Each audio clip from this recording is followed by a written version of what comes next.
ការនឹងគឺចម្លែកហ្មងបងខ្ញុំឃើញនេះនិយាយរួមទៅវាអត់មានដើមមានស្លឹកអីទេបងប្អូនវាចេញផ្កាមកហ្មងនេះ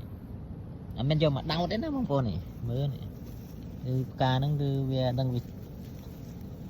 អត់ដឹងដើមវាប្រភេទម៉េចបងប្អូនថាជាបទាលមើលទៅចឹងទេបងប្អូនមើលអត់មានយកមកដោតទេណាដោតហ្មងវានៅម្នាក់ឯងបងប្អូនមើលនេះអានោះគេដាំជុំគ្នានៅក្នុងនោះតែដល់ពេលផ្កាមួយនេះវាដោះមកតែម្នាក់ឯងហ្មងចម្លែកហ្មងខ្ញុំយកមកដោតហ្នឹងមើល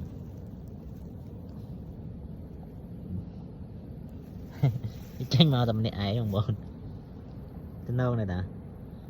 វាប៉ុណ្ណាណីដល់ចេញផ្កានឹងមួយតែឯងហើយស្អាតទេណាបងប្អូន